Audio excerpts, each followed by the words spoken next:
창세기 3장에서 인간의 타락이 시작됐는데 4장에서 인간의 범죄가 벌써 심각해졌습니다.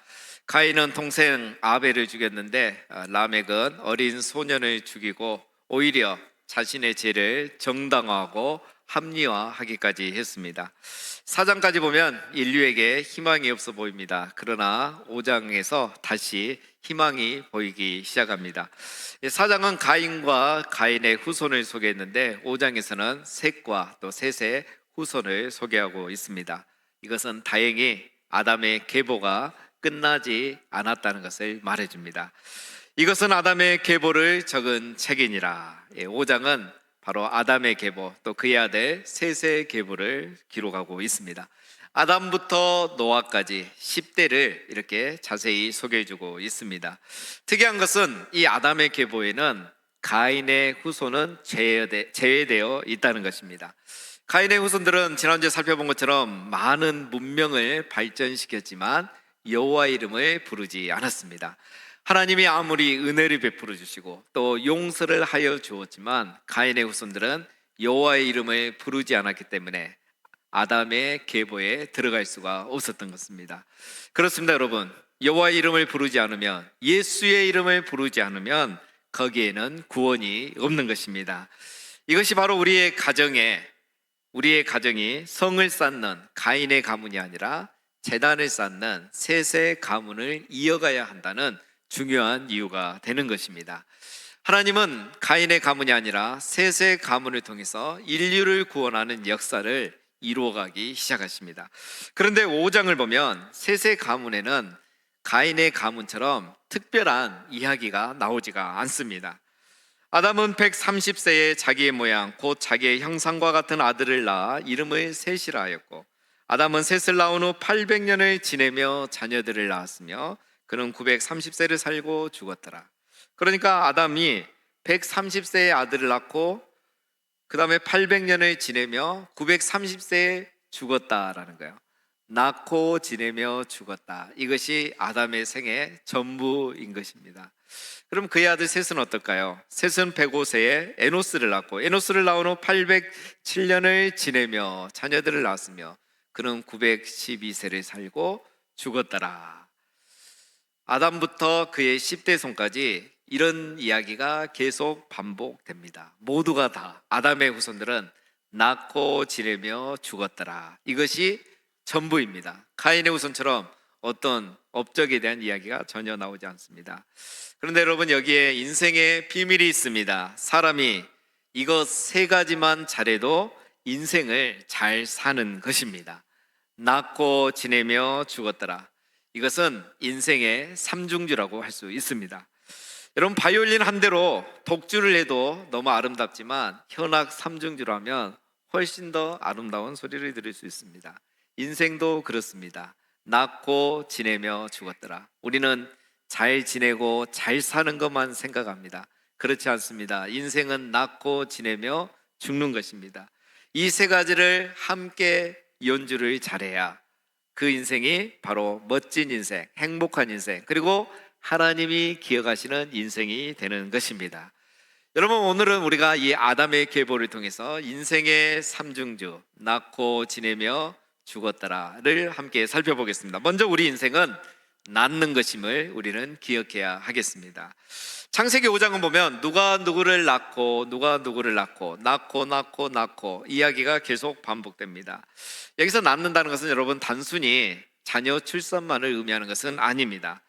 아담의 계보는 낳는 것에서 시작되었죠. 낳고 낳으며 낳아서 그것이 예수 그리스도까지 이어졌습니다. 그리고 오늘 우리에게까지 그 생명이 이어진 것입니다. 이처럼 여러분, 낳고 기르는 일은 숭고한 일인 것입니다.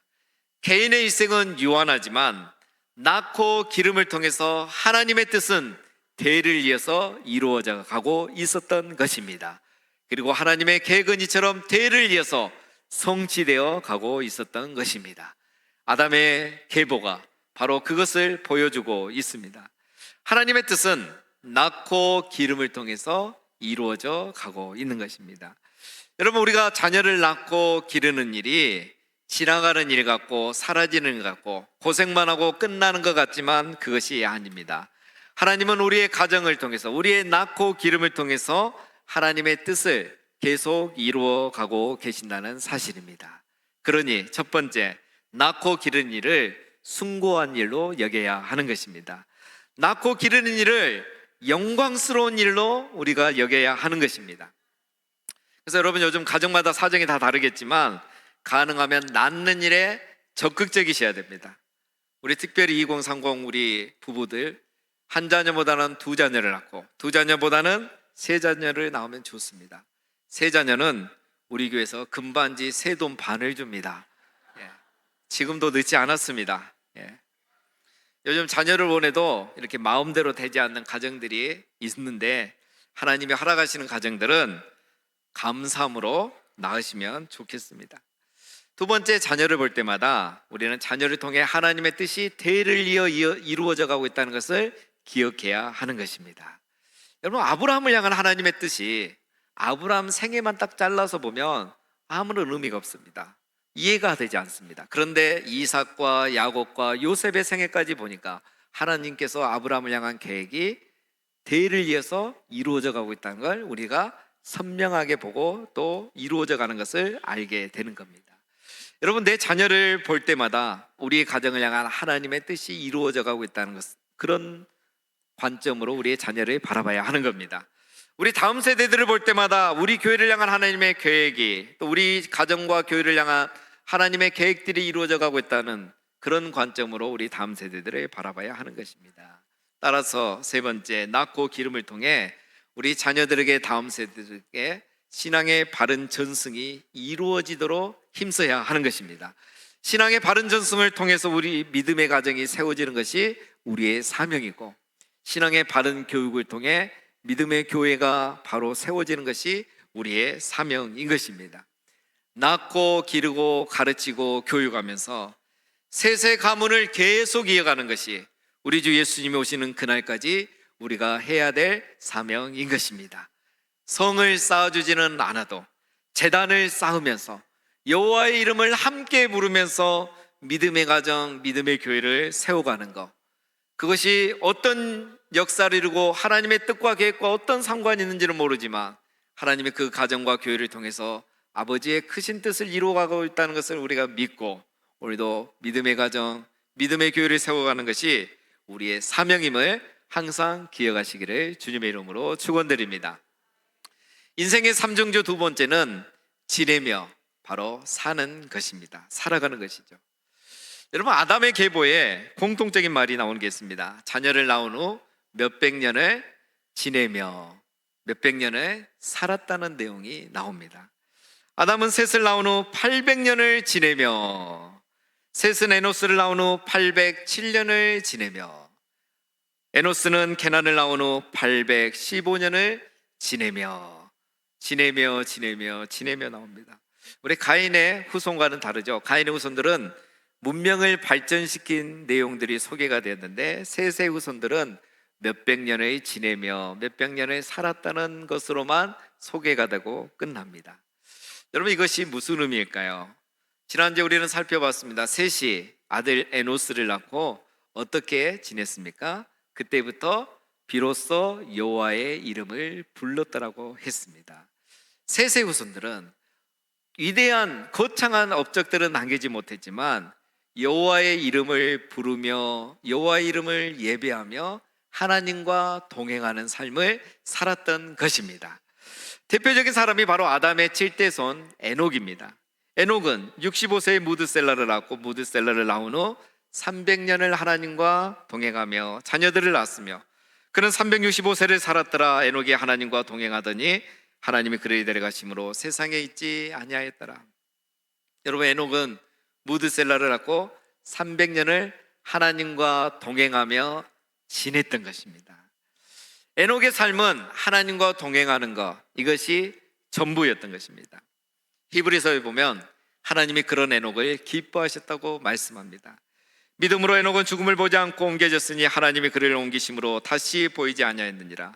그는 옮겨지기 전에 하나님을 기쁘시게 하는 자라 하는 증거를 받았었느니라. 에녹이 죽음을 보지 않은 것은 하나님이 그를 기뻐하셨기 때문이고, 하나님이 그를 기뻐하셨던 것은 그가 하나님과 동행하며 지냈기 때문인 것입니다.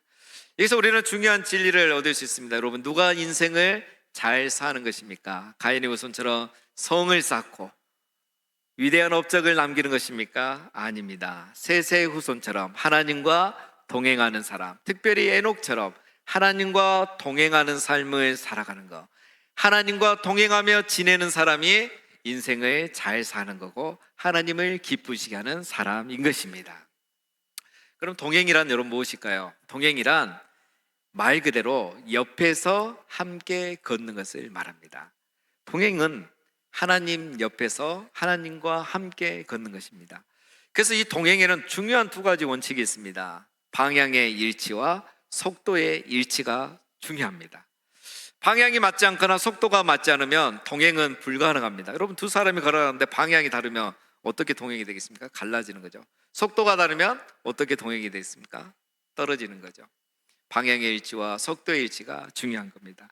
에녹은 하나님이 가는 방향대로 걸어갔고 하나님이 걸어가는 속도대로 맞춰 걸어갔던 것입니다. 여러분, 신앙은 하나님과 동행하는 것, 인생은 하나님과 함께 걸어가는 것입니다. 하나님이 가시는 방향대로, 하나님이 가시는 속도대로 함께 지내며 함께 살아가는 것입니다. 이것이 인생을 잘 사는 겁니다. 그래서 그런 사람들은 하나님의 말씀이 중요한 거죠. 그래서 그 말씀을 가지고 방향을 잡고 속도를 조절하며 살아가는 거죠. 그런데 여러분, 우리는 어떻습니까? 우리는 하나님과 동행한다고 하면서 방향도 내가 정하고 속도도 내가 정하려고 하는 것입니다. 내가 원하는 성을 쌓으려고 하고, 내가 원하는 속도로 성을 쌓으려고 하고, 내가 원하는 만큼 성을 쌓으며 살아가려고 하는 겁니다. 그래서 정확히 표현하면 내가 하나님과 동행하는 게 아니라 하나님이 나와 동행해 달라고 하는 것이고 하나님에게 나를 따라오라고 하는 것이죠. 그러면서 우리는 그렇게 기도하고 그렇게 살아가고 있는 겁니다. 이것은 하나님과의 동행은 적어도 아닌 것입니다. 목적지가 내 생각과 달라도 하나님을 따라가고, 삶의 속도가 내 속도와 달라도 하나님과 맞춰가는 것, 그것이 바로 하나님과의 동행, 하나님과 함께 걸어가는 삶인 것입니다. 그래서 여러분, 하나님과 함께 걸어가니까 이런 사람 어떻습니까? 나의 삶이 예배가 되고 내가 걸어가는 길이 곧 사명의 길이 되는 것입니다. 나의 일상이 거룩한 시간이 되고 내 곁에 있는 사람들을 사랑하게 되는 것입니다. 왜냐하면 하나님과 항상 함께 걷기 때문에 그렇습니다. 그래서 이렇게 지내니까 하나님과 함께 걷는 동행자에게는 지금 이 모든 순간이 가장 거룩한 성소가 되는 것입니다. 동행자에게는 일상에서 쓸모없는 장소나 하찮은 시간은 없는 것입니다. 왜냐하면 하나님과 함께 걷고 있기 때문인 것입니다. 여러분, 우리는 가끔 스스로를 비하합니다.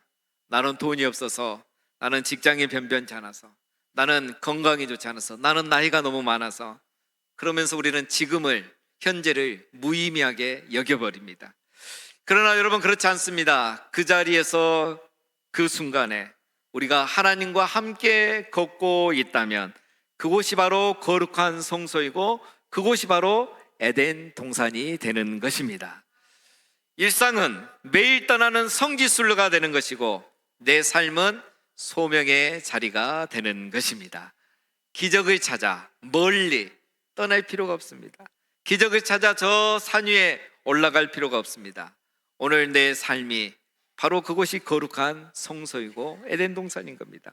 오히려 나에게 주어진 이 시간을 붙잡고 날마다 하나님과 함께 걷고 있다면 그곳이 바로 거룩한 성소고 그 삶이 바로 하나님께 연락되지는 삶으로 드려지는 예배가 되는 것입니다.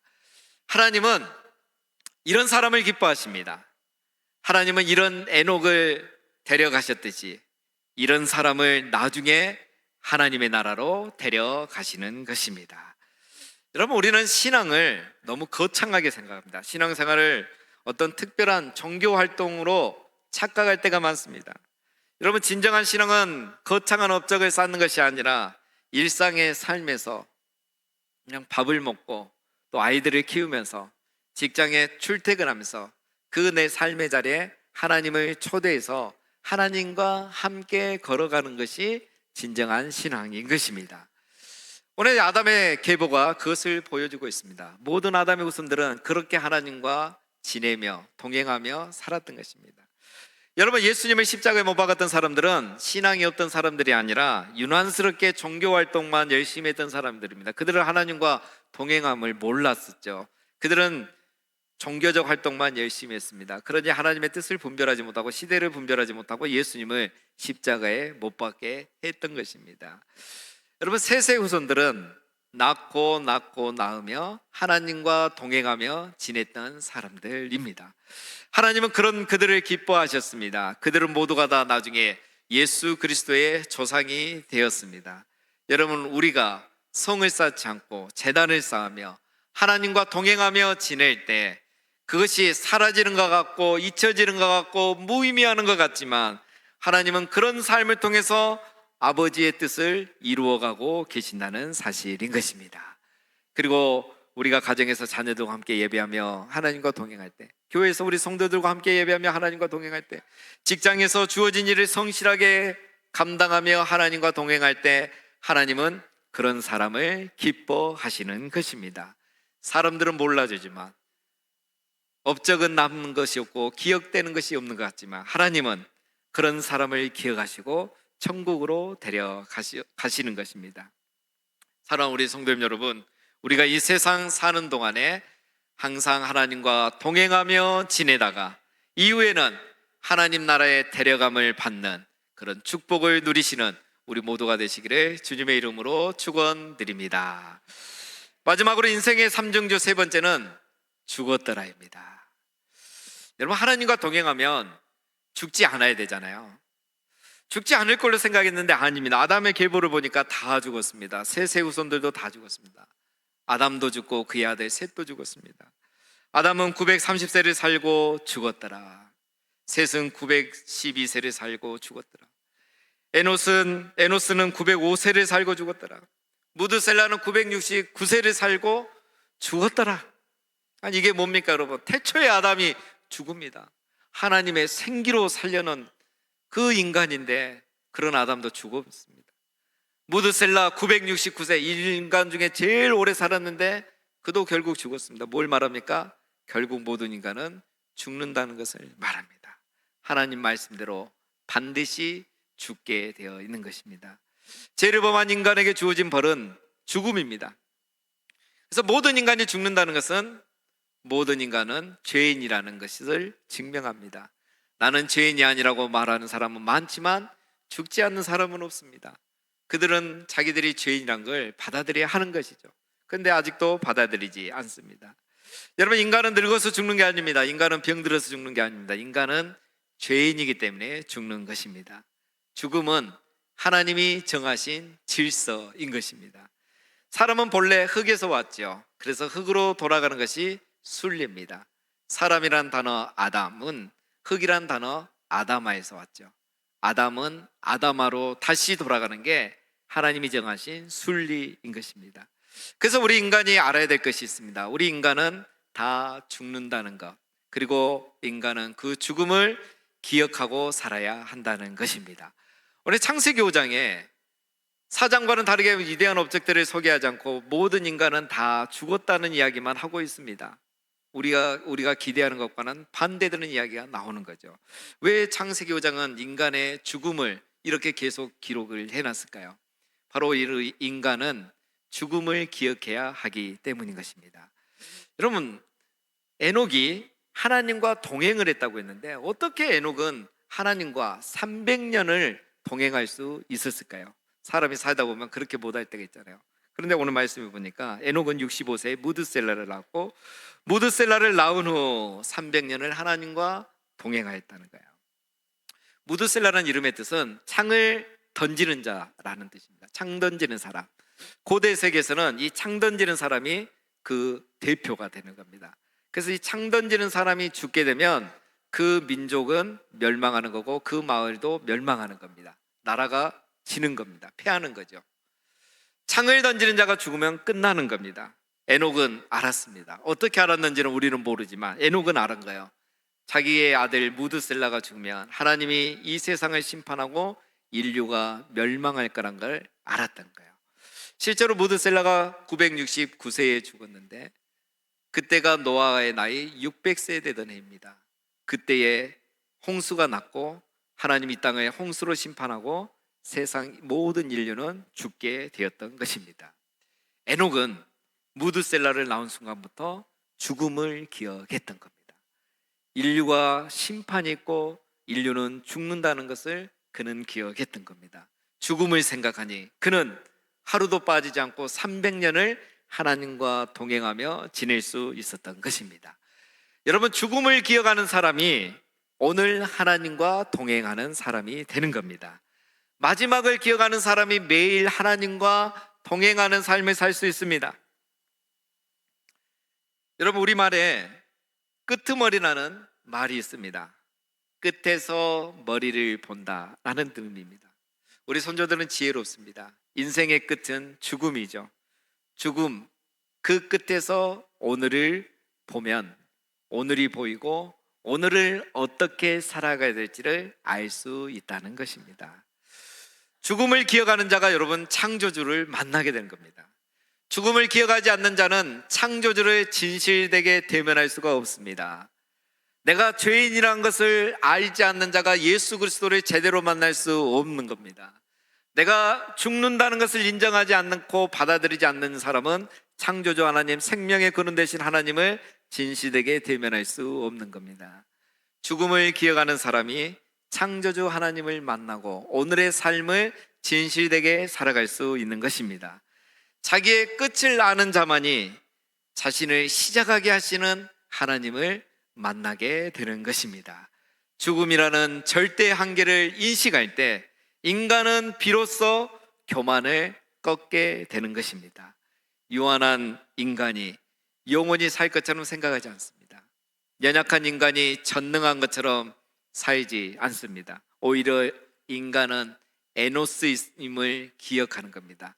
죽을 수밖에 없는 존재, 연약한 존재임을 인정하고 기억하고 매일을 하나님과 동행하는 삶을 살아가게 되는 것입니다. 여러분, 욥은 그 시대의 의인이라고 하였습니다. 욥은 어떻게 그 시대의 의인으로 살며 또 그 엄청난 고난을 당함에도 그의 믿음을 지키고 끝까지 의인으로 남을 수 있었을까요? 욥은 그의 죽음을 기억했기 때문입니다. 욥은 이렇게 고백합니다. 그의 날을 정하시고 하나님께서 인간의 날을 정하시고 인간의 달수도 죽게 있으므로 그의 규례를 정하여 넘어가지 못하게 하셨사온즉. 욥은 알았던 겁니다. 우리 인간은 다 죽는다는 거. 아무리 내가 부자이고 능력이 있어도 결국은 죽는다는 것을 욥은 처음부터 기억했던 거예요. 욥은 항상 이 끄트머리에서 오늘을 보면서 하나님과 동행하며 지내면서 당대의 의인으로 살아갔던 것입니다. 여러분, 우리말에 죽살이라는 말이 있습니다. 우리가 보통 삶을 살림살이라고 이렇게 말하죠. 또 처가 삶을 처가살이라고 말합니다. 우리 조상들은 이 죽음 뒤에도 살이라는 말을 붙인 거예요. 이건 우리 조상들의 정말 놀라운 지혜입니다. 여러분, 한자에도 이제 이런 말이 있잖아요. 그런데 한자로는 이걸 생사라고 하죠. 생사. 그래서 생이 앞에 나오고 죽음이 뒤에 나옵니다. 살다가 죽으면 끝나는 거죠. 그런데 우리 조상들은 죽살이라고 해서 죽음이 앞에 나오고 삶이 뒤에 나옵니다. 죽음을 삶의 단절로 이해하지 않았다는 거예요. 죽음이 곧 삶이고 삶이 죽음이라고 생각하면서 죽음 뒤에 오는 삶을 준비해야 된다는 지혜를 가지고 있었던 것입니다. 오늘 마치 에녹이 무드셀라를 기억하며 살았던 것과 같은 겁니다. 여러분, 우리가 위 어르신들이 이렇게 소천하면 돌아가셨다 이렇게 말합니다. 죽었다고, 죽으셨다고 말하죠. 돌아가셨다고 말합니다. 위 어른들의 죽음을 높여 부르는 그 이상의 의미가 여기에 담겨 있는 겁니다. 우리 선조들은 사람이 생을 다하면 원래의 자리로 되돌아간다는 것을 그들은 믿었던 것입니다. 죽음은 영원한 소멸이 아니라 원래의 자리로 회귀라는 것을 우리 조상들은 믿었던 것입니다. 그래서 우리 조상들은 죽음 뒤에 살아갈 삶을 준비하면서 지금 지혜롭게 지내고 의롭게 지내고 사랑하며 지내고 돕고 지내기를 기뻐하고 즐거워했던 것이 바로 우리의 선조들인 것입니다. 모두가 다 에녹처럼 죽음을 기억하고 오늘을 하나님과 동행하며 지내는 그런 삶의 지혜가 우리 선조들에게 있었던 겁니다. 이런 프랑스 파리에 가면 페르라세즈라는 큰 공원 묘지가 있습니다. 사진에 보시는 것처럼 여기는 매년 이 많은 젊은이들이 200만 명 이상이 이곳을 방문하고 있다고 합니다. 파리의 그 유명한 큰 도심에 이런 공원 묘지가 있다는 것도 신기한데 많은 젊은이들이 이곳에 방문한다는 건 정말 놀랍습니다. 여러분, 프랑스에 그렇게 화려하고 웅장한 관광지가 많지만 이곳에는 매년 200만 명 이상이 방문하는 5번째로 방문객이 많은 그런 유명한 곳입니다. 여러분, 왜 사람들이 그 화려하고 웅장한 곳이 많은데 이곳을 이렇게 찾아 방문할까요? 그들은 아는 거죠. 무덤은 죽은 자의 끝을 보여주는 곳이 아니라 바로 오늘의 삶을 보여주는 가장 정직한 거울이라는 것을 사람들은 알고 있기 때문입니다. 그래서 이곳을 방문하여서 죽음에 대한 직시를 하는 거죠. 죽음에 대한 직시를 할 때 오늘이라는 시간의 소중함과 영원하신 하나님을 기억하게 되는 겁니다. 그리고 우리는 하나님과 동행하는 하루하루를 지내게 되는 것입니다. 여러분, 우리가 잘 아는 말 중에 메멘토 모리라는 그런 말이 있습니다. 여러분, 이것은 우리가 아는 것처럼 어느 현자가 말하는 게 아니라 바로 로마 시대의 전쟁의 개선식에서 유래한 말이라고 합니다. 이 말은 놀랍게도 전쟁을 승리로 이끈 로마 장군이 귀환하고 성대한 개선식을 할 때에 그 장군의 뒤에 서 있는 한 노예가 장군의 귀에 대고 계속 이 말을 외쳤다고 합니다. 뒤를 돌아보아라. 당신도 인간일 뿐임을 기억하라. 죽음을 기억하라. 메멘토 모리, 메멘토 모리. 그 승리한 장군을 향해 죽음을 기억하라고 끝없이 외친 겁니다. 가장 영광스러운 순간에 도취되어서 자기 스스로를 신처럼 생각하는 그 오만함을 경계하기 위해서 이런 아름다운 좋은 전통이 로마 시대에 있었던 것입니다. 그렇습니다, 여러분. 죽음은 인간의 교만함을 경계하게 하는 것입니다. 죽음은 인간의 유한함을 기억하게 하는 겁니다. 죽음은 인간의 연약함을 인정하게 하는 겁니다. 가장 어리석은 인간은 죽지 않을 것처럼 사는 인간입니다. 영원히 살 것처럼 말하고 생각하고 그리고 성을 쌓으며 살아가는 사람인 것입니다. 그러나 죽음을 기억하는 사람은 죽음으로 끝나지 않고 죽음 이후의 세계가 있다는 걸 알기 때문에 오늘을 하나님과 동행하며 살아가는 것입니다. 죽음 이후의 삶을 준비하며 오늘을 살아가는 것입니다.